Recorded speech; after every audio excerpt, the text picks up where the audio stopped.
Good evening and welcome to your Saturday Newswatch update.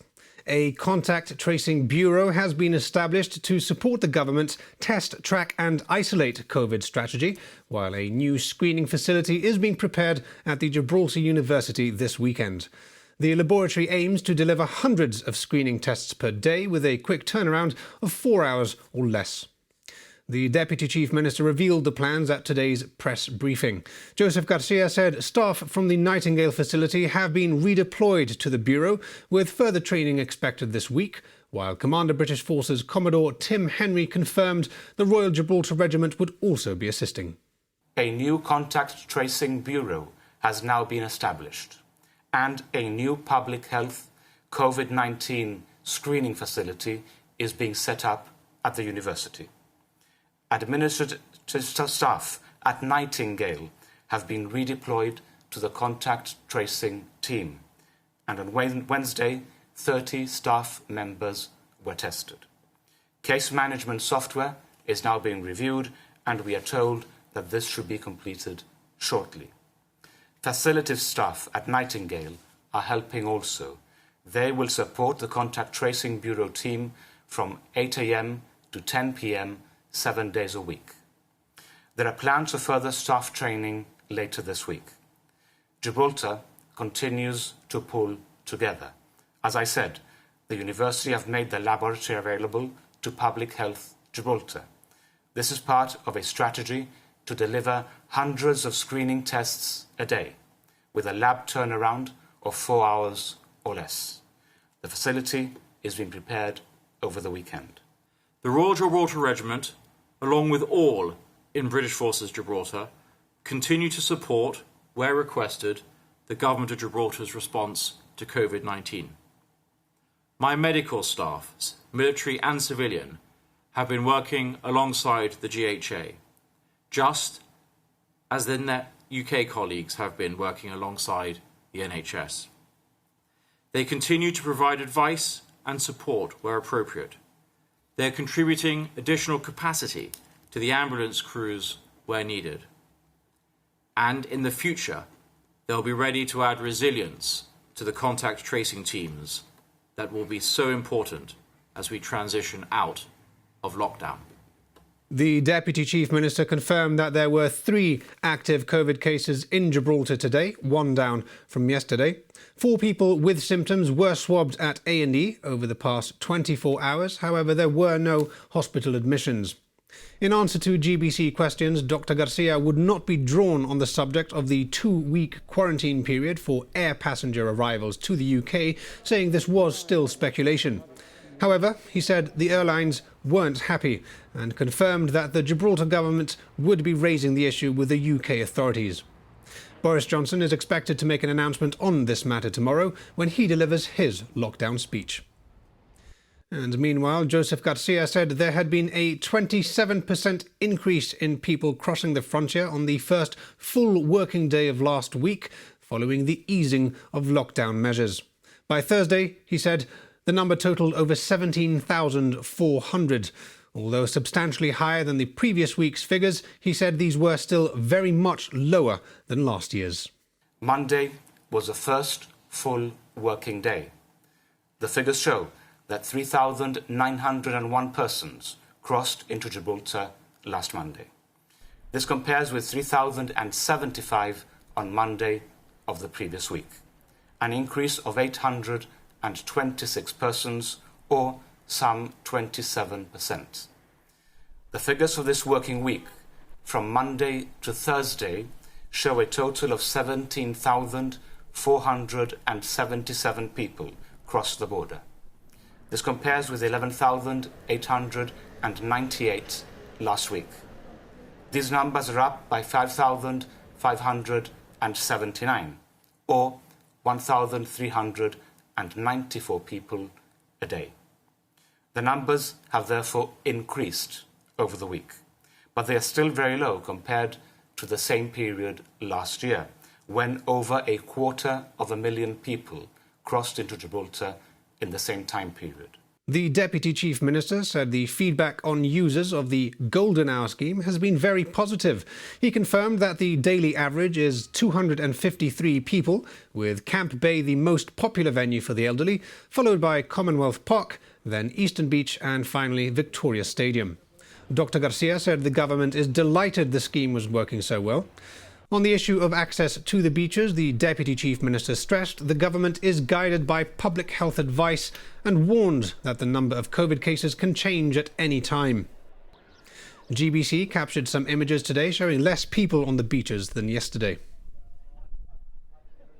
And both the Deputy Chief Minister and Commander British Forces paid their own tributes to Victory in Europe Day yesterday.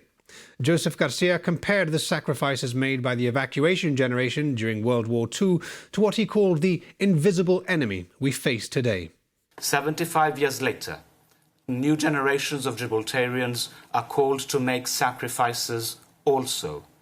Sacrifices for the common good, because we are not out of the woods yet. So do us proud, as our forefathers did us proud. For his part, Commodore Tim Henry recalled the sacrifices made by previous generations and acknowledged that the celebration of VE Day had been very different this year. He also paid a poignant tribute to Private Matthew Boyd, who tragically lost his life in Wales 4 years ago. I know that it was particularly important to the regiment that they found a way, despite or maybe because of the current challenges, to mark the day. For as we know, this was the week that in 1939 saw their formation as the Gibraltar Defence Force. But yesterday was also the day, in 2016, that saw the senseless and unjustified death of Matthew Boyd, a soldier of the regiment. I would like to take this opportunity to pay tribute to him, his family, his colleagues, his friends at this time. Deputy Chief Minister Joseph Garcia and Commander British Forces Commodore Tim Henry speaking at today's press conference. And don't forget, you can view the VE Day virtual exhibition online at nationalarchives.gi. Tomorrow's briefing will be taken by the Minister for Civil Contingencies, Samantha Sacramento, and Commissioner of Police, Ian McGrail. And in other news, 6 Andalusian provinces, including Cádiz, have been given the go-ahead to move on to Phase 1 of the Spanish government's staged exit plan from COVID-19. Despite Andalusia reporting just over 12,000 cases, only 278 of these have been recorded in the Campo area, with 32 deaths. This according to Europa Sur. With sufficient hospital beds available, the region has met the government's criteria for easing lockdown measures. Monday, the 11th of May, sees the start of Phase 1 in La Línea, which means small shops and businesses can open their doors with a reduced capacity and social distancing measures in place, while cafes, bars and restaurants can open their outdoor terraces only with 50% capacity. Meetings, seminars and conferences will be permitted as long as fewer than 30 people attend, observing the 2-metre distancing rule. Hotels and self-catering establishments are also allowed to open, except for communal areas such as gardens and bars. Cultural and leisure activities can also resume as long as no more than 30 attend or 200 if the venue is outdoors. Theatres, cinemas and places of worship will also be permitted to open, but with up to a third capacity. Gyms, however, will remain closed for the time being. Public transport within towns can run as long as face masks are worn. The other Andalusian provinces moving on to Phase 1 are Seville, Huelva, Córdoba, Jaén and Almería. However, Malaga and Granada will remain in Phase 0 until a further review on the 18th of May. Never give up, never despair. That was the message delivered by the Queen in her VE Day speech broadcast last night on GBC. She echoed her father's words 75 years ago, which resonated then as they do now. In a moving address marking the anniversary of the end of World War II, the Queen praised Britain's response to the coronavirus pandemic, adding that the empty streets were filled with love. The war had been a total war. It had affected everyone, and no one was immune from its impact. whether it be the men and women called up to serve, families separated from each other, or people asked to take up new roles and skills to support the war effort, all had a part to play.